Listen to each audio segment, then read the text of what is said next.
Hello दोस्तों, welcome back to RVCC online. अभी तक हमने कार्बोनेट्स कंपाउंड्स के बारे में काफ़ी सारी जानकारी हमने प्राप्त कर ली है और हमने लास्ट टाइम कम्बशन और ऑक्सीडेशन रिएक्शंस के बारे में देखा था। आज हम जो देख रहेंगे वो देखेंगे सब्स्टिट्यूशन रिएक्शन और एडिशन रिएक्शन के बारे में। देखिए, सब्स्टिट्यूशन रिएक्शन जो है वो काफ़ी नाम से ही पता चलता है सब्स्टिट्यूशन। सब्स्टिट्यूशन आपने कई बार देखा होगा क्रिकेट में या फुटबॉल में क्या किया जाता है, सब्स्टिट्यूट को अंदर लाया जाता है फील्ड के। सब्स्टिट्यूट को अंदर फील्ड के कैसे लाया जाता है, वो क्या करता है, जो सब्स्टिट्यूट होता है इनकमिंग फील्डर वो बोर्ड पकड़ के रुकता है और जिसके जर्सी का नंबर पीछे लिखा होता है, भाई मानो 21, तो 21 नंबर वाला प्लेयर फील्ड से बाहर आता है, इसको ताली देता है, ये अंदर जाता है। यानी एक बाहर आता है, एक अंदर जाता है, इसको ही बोलते हैं सब्स्टिट्यूशन।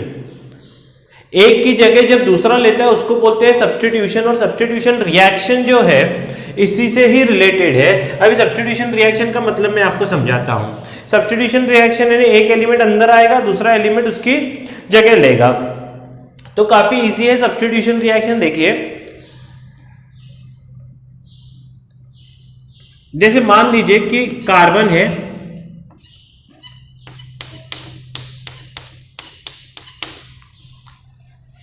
मैंने तो फाइनल प्रोडक्ट ड्रॉ कर दिया, सॉरी। मान लो कार्बन एक है और ये 4 हाइड्रोजन है, ये मीथेन है। अगर मैं इसको Cl2 से रिएक्ट कराऊं तो Cl2 से अगर रिएक्ट कराऊं तो क्लोरीन को बैठने के लिए तो यहां जगह है ही नहीं। अगर क्लोरीन यहां आना चाहता, कार्बन को कितने हाथ रहते हैं? 4। ये चारों फिल है, देखो 1 2 3 4, 1 2 3 4, तो चारों फील्ड है। तो क्लोरीन बैठेगा कहां? मेरे सर पे तो नहीं बैठ सकता। क्लोरीन के अगर कार्बन के साथ रिएक्शन करना है तो कोई ना कोई एक हाइड्रोजन को बाहर आना पड़ेगा, तो ही क्लोरीन आगे अंदर आ सकता है। बोलो, बात समझ में आ रही है? तो ये रिएक्शन तो ऐसे होती नहीं है, पहले हाइड्रोजन को बाहर निकालना पड़ेगा।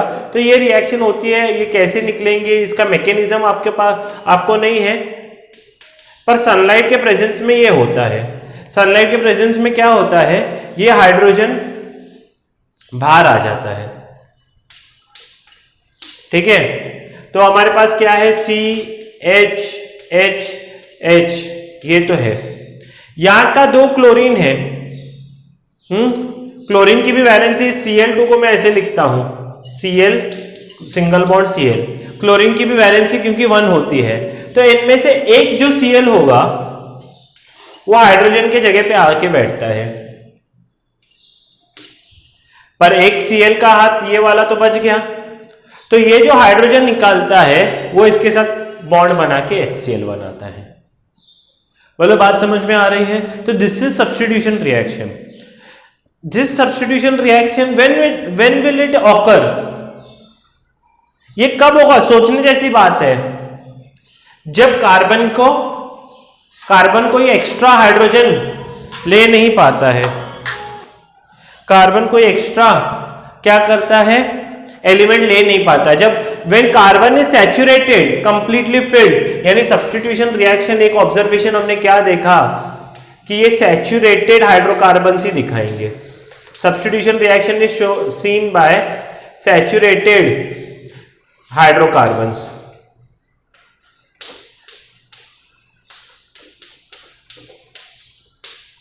मैं नेक्स्ट जब एडिशन रिएक्शन आपको बताऊंगा, नेक्स्ट रिएक्शन एडिशन रिएक्शन है, तब आपको पता चलेगा कंप्लीट मीनिंग।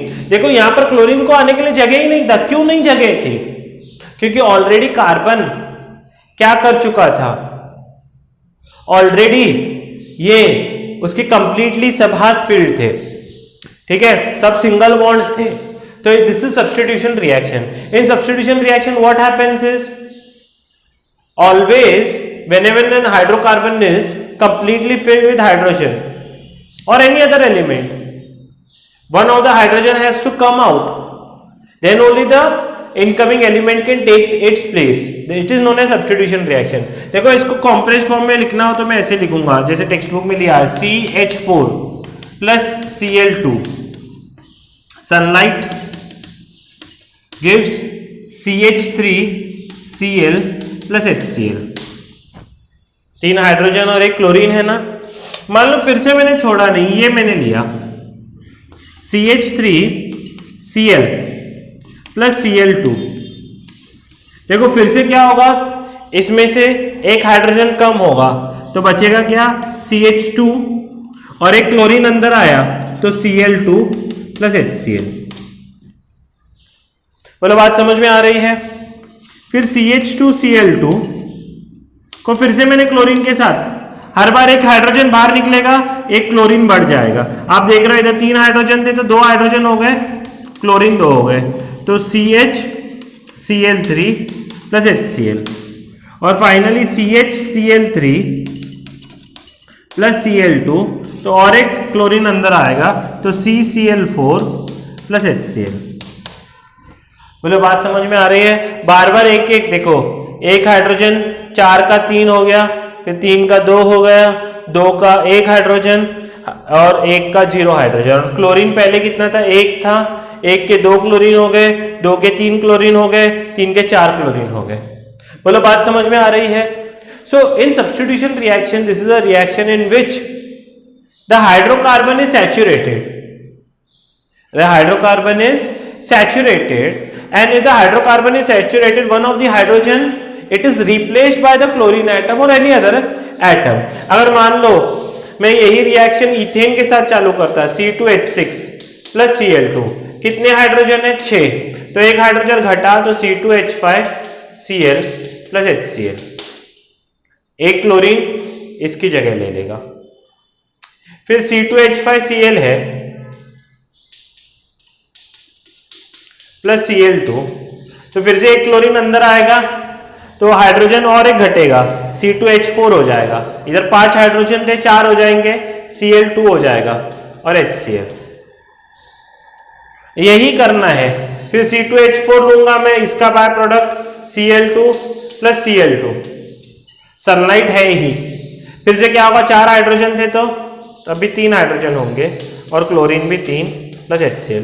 ऐसे करते जाना है, बार बार यही स्टेप्स रिपीट करेंगे तो हमको क्या मिलेगा, बार बार एक क्लोरीन बढ़ेगा और एक हाइड्रोजन घटेगा, क्लोरीन बढ़ेगा, हाइड्रोजन घटेगा। This is substitution reaction. ये किसमें होता है, तो ये सैचुरेटेड हाइड्रोकार्बन्स में होता है। सैचुरेटेड हाइड्रोकार्बन यानी जिसमें कार्बन अगर 5 होंगे, कल भी मैंने बताया पहचानना कैसा है, तो हाइड्रोजन क्या हो जाएंगे, मान लो कार्बन 5 है तो हाइड्रोजन 10 से ज्यादा, यानी कम से कम 11 या 12 होने चाहिए, 11 या 12 होने चाहिए। 10 से 1 या 2 ज्यादा, मैं बार बार बोल रहा हूं किसी भी एलिमेंट में सैचुरेटेड कैसे पहचानना है। बोलो बात समझ में आ रही है। तो यहां पर ये सब्स्टिट्यूशन रिएक्शन है। आप एक बार स्क्रीन पॉज करके लिखें तो फिर मैं आगे बढ़ता हूं।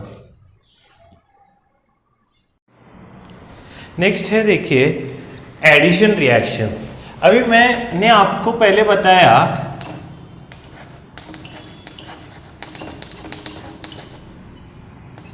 कि जो हमारे सैचुरेटेड हाइड्रोकार्बन्स है वो सब्स्टिट्यूशन रिएक्शन दिखाते हैं। ऐसे से याद रखो, सैचुरेटेड सब्स्टिट्यूशन, और अनसैचुरेटेड जो रहते हैं वो एडिशन रिएक्शन दिखाते हैं। देखो मैं आपको दोनों स्ट्रक्चर में फर्क दिखाता हूं।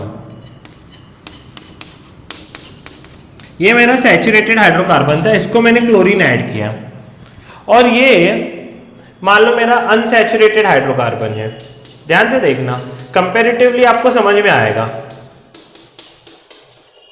ठीक है। अगर यहां पर क्लोरीन को ऐड होना है तो कार्बन के पास एक भी हाथ खाली नहीं है, कार्बन के पास एक भी हाथ खाली नहीं है, तो हाइड्रोजन को निकलना पड़ेगा, ये ऑलरेडी हमने देखा है। पर सोचो अगर यहां पर क्लोरीन को ऐड होना है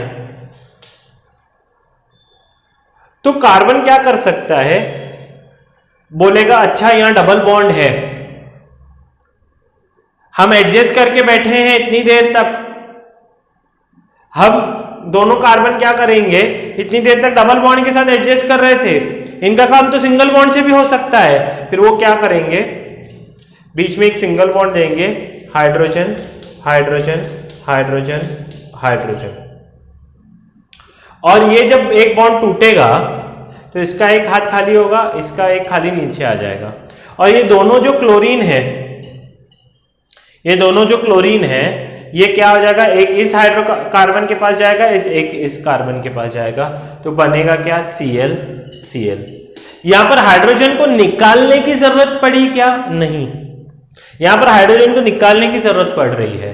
यहां पर क्लोरीन सीधा जाके जुड़ गए मतलब क्या, एडिशन रिएक्शन, जुड़ गए, ठीक है। तो this is known as addition reaction, ठीक है। और एक मैं अगर आपको बताऊं, फिर से डबल बॉन्ड था हाइड्रोजन का, मैंने ब्रोमीन ऐड किया, यहां आयोडीन ऐड किया, तो ये दोनों कार्बन डबल बॉन्ड के साथ एडजस्ट कर रहे थे, वो क्या करेंगे, एक एक हाथ छोड़ देंगे, बोलेंगे अच्छा ब्रोमीन बेटा तू हमारे साथ हमारी टीम में आना चाहता है क्या, आ तेरे लिए जगह है, कार में तेरे लिए जगह है, थोड़ा एडजस्ट करेंगे, ये बीच वाली कुर्सी खाली करेंगे, तो इसके पास ये क्या करेगा, डबल बॉन्ड छोड़ेगा, तो इसका एक हाथ खाली होगा, इसका भी एक हाथ, तो दोनों के ये दोनों हाथ खाली हो गए, एक दो ब्रोमीन है ना, एक उसके पास जाएगा, एक इसके पास आएगा।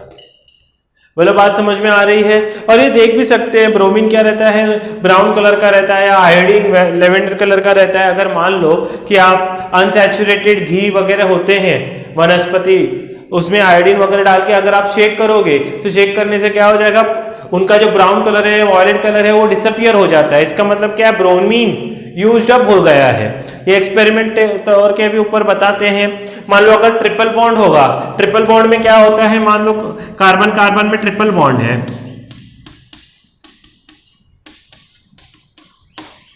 कार्बन कार्बन में क्या है, ट्रिपल बॉन्ड है, और हमने क्या किया, क्लोरीन ऐड किया, तो पहले दो क्लोरीन आए, इन्होंने बोला हाँ, अरे मैंने एक एक एक्स्ट्रा हाथ दे दिया है, तो तीन बीच में एक एक क्लोरीन आया, बोले हाँ है जगह, या चला बसा कारमध्ये, तो कारमध्ये बसण्यासाठी काय होणार, ये मराठी है, तीन बॉन्ड है ना, तो तीन बॉन्ड है तो क्या होगा, एक बॉन्ड रिलीज करेंगे, एक बॉन्ड रिलीज किया तो बीच में डबल बॉन्ड आएगा, एक हाइड्रोजन इधर आया, एक हाइड्रोजन इधर आया, तो इसका एक हाथ खाली, इसका एक हाथ खाली,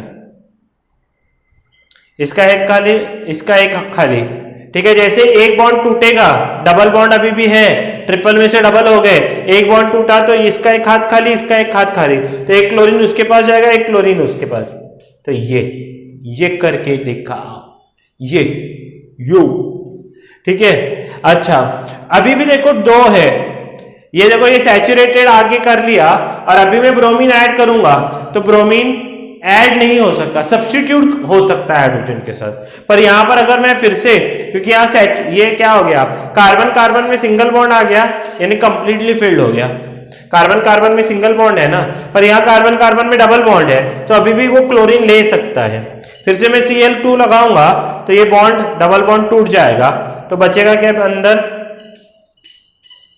कार्बन कार्बन सिंगल बॉन्ड बचेगा, ये हाइड्रोजन, ये हाइड्रोजन, ये क्लोरीन, क्लोरीन पहले के हैं ये दोनों, इसका एक हाथ छूटा तो एक ऊपर आएगा क्लोरीन, एक इधर आएगा क्लोरीन। बोला बात समझ में आ रही है। तो this is how triple bond दो बार ऐसे होगा, ट्रिपल का डबल होगा, डबल का सिंगल होगा, तो एडिशन रिएक्शन में ऐसे हो सकता है। उसके बाद क्या होता है, हाइड्रोजनेशन ऑफ, क्या होता है, वनस्पति घी वगैरह बोलते हैं हाइड्रोजनेशन ऑफ वेजिटेबल ऑयल। तो वेजिटेबल ऑयल में भी क्या होता है, कार्बन कार्बन में डबल बॉन्ड होता है, ठीक है, बाकी सब हाइड्रोजन रहेंगे, ये बहुत ही बड़ी चेन होती है, ठीक है, तो ये रहेगा ही। हाइड्रोजनेशन का मतलब क्या है, H2 ऐड करना, हाइड्रोजनेशन का मतलब क्या है, H2 को ऐड करना। अगर इसको H2 के साथ ऐड करूंगा तो ये डबल बॉन्ड क्या हो जाएगा, टूट जाएगा, और डबल बॉन्ड टूट गया तो सिंगल बॉन्ड बचेगा, ठीक है। ये जो पीछे और आगे वाले एलिमेंट्स है वो तो सेम ही होंगे, पर एक हाइड्रोजन इधर आ गया हाइड्रोजनेशन में, एक हाइड्रोजन इधर, यानी एडिशन में क्या होता है, एक बॉन्ड टूटने से जो दोनों कार्बन है उनके एक एक हाथ खाली हो जाते हैं, इस यहां से एक को पकड़ सकता है, यहां से एक को पकड़ सकता है, that is addition reaction. So in addition reaction, what happens is unsaturated hydrocarbons are converted to saturated hydrocarbons.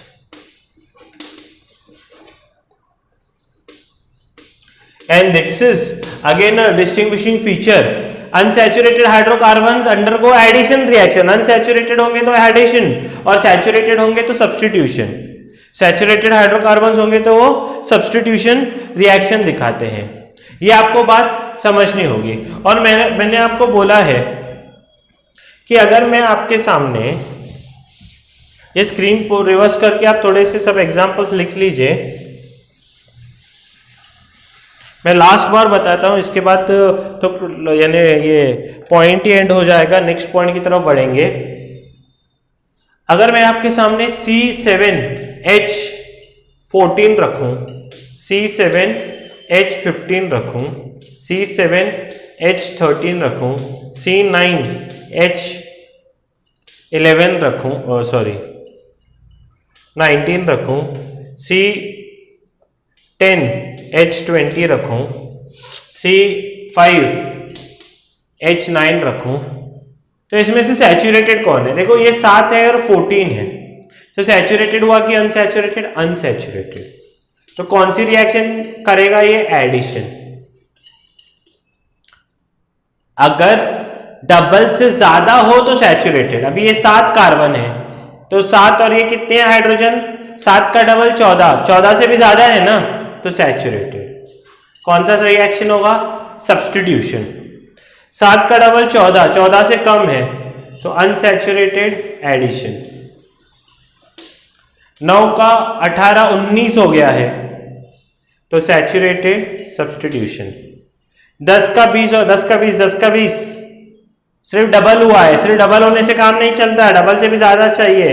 Unsaturated addition. 5 का डबल 10, 10 से भी कम है तो अनसैचुरेटेड एडिशन.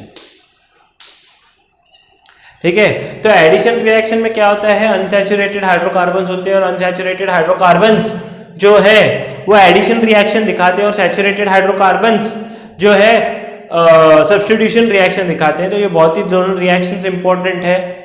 सब्स्टिट्यूशन में क्या होता है? एक एलिमेंट अंदर जाता है, एक एलिमेंट, एक हाइड्रोजन बाहर आता है. इसमें क्या होता है? डबल या ट्रिपल बॉन्ड टूटते हैं एडिशन रिएक्शन में और उनके बदले नए एलिमेंट्स ऐड होते हैं. और ये क्या होता है? अनसैचुरेटेड सैचुरेटेड में कन्वर्ट होते हैं. ठीक है. So for addition reaction we require unsaturated hydrocarbons and for substitution reaction we require saturated hydrocarbon. That is a distinguishing feature of saturated and unsaturated hydrocarbons. बोलो बात समझ में आ रही है? तो सैचुरेटेड और अनसैचुरेटेड में ये डिस्टिंग्विशिंग फीचर एक आ सकता है कि addition reaction undergo unsaturated undergo addition reaction and saturated undergo substitution reaction. तो ये रिएक्शंस थे. आज का लेक्चर मैं यहाँ खत्म कर रहा हूँ क्योंकि नेक्स्ट पॉइंट है इथेनॉल. कल पूरा इथेनॉल के बारे में डिस्कस करेंगे और फाइनली इथेनॉइक एसिड के बारे में डिस्कस करेंगे. तो पूरा हमारा चैप्टर एंड होने की कगार पे है. एक यहाँ कल या परसों तक एंड हो जाएगा. पर आज हमने जो जो चीज़ें देखी हैं वो आप एक बार रिवाइज करना, कल के रिएक्शन भी रिवाइज करना. कुछ डाउट होगा तो हाँ पूछ सकते हो. ठीक है. तब तक के लिए जय हिंद. हेलो बच्चों, कैसे हैं आप? Welcome back to RVCC online. तो अभी तक हमने पढ़ा है geometrical method, that is graphical method और वेक्टर एडिशन. उसके बाद हमने क्या पढ़ा है? फॉर्मूला मेथड भी पढ़ा है. और हम लोग क्या करेंगे? पहले उनको रिवाइज करेंगे और बाद में हम कुछ अच्छे सम्स इससे रिलेटेड करेंगे. देखो पहला जो था हेड एंड टेल मेथड, जो कि बिल्कुल ग्राफिकल मेथड था. ग्राफिकल मेथड में मैं आपको क्या बोलता था कि अगर मान लो कि आप क्या करो कि 2 डिस्प्लेसमेंट है आपके पास, 3 मीटर ईस्ट, बराबर है. 3 मीटर ईस्ट का डिस्प्लेसमेंट है तो 3 मीटर ईस्ट ये मेरा ओरिजिन था. यहाँ से 3 मीटर ईस्ट मैंने ड्रॉ किया.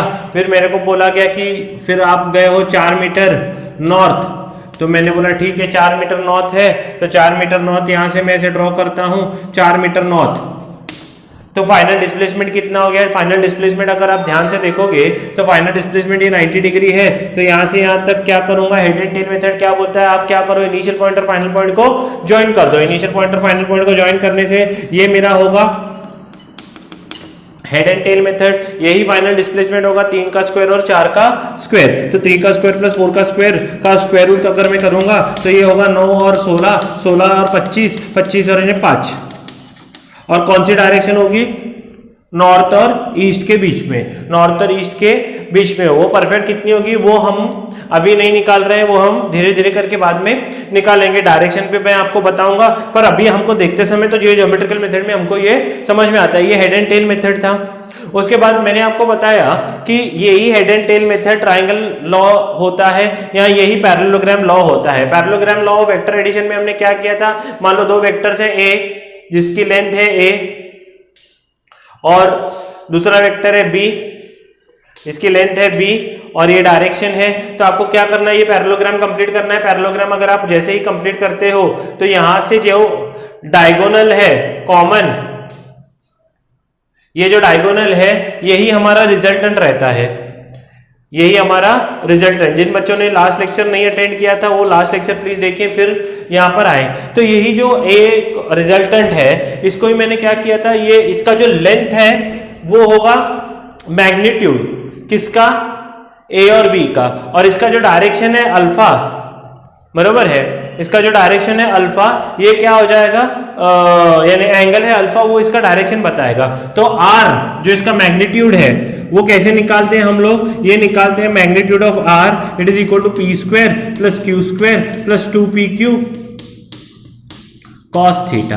बोलो बात समझ में आ रही है? P square plus Q P, ये सबका मॉड लगेगा, सबका मॉड यानी सबका मैग्नीट्यूड ही लेना है, डायरेक्शन नहीं, and theta is the angle between the two. उसके बाद अगर आपको किसी से एंगल निकालना है तो अगर tan अल्फा निकालना है तो tan अल्फा मैंने आपको बताया हुआ है, अल्फा चिपक के किसके पास है, a के पास है, तो a नहीं लेना है b लेना है। और tan अल्फा क्या होता है, sine theta upon a plus b cos theta. बोलो बात समझ में आ रही है? ये फॉर्मूला ऐसे याद रखना है। उसके बाद अगर tan बीटा पूछा जाए तो tan बीटा एंगल की कहां से है, एंगल है B से, तो हम लिखेंगे क्या, A sine theta upon A plus B cos theta.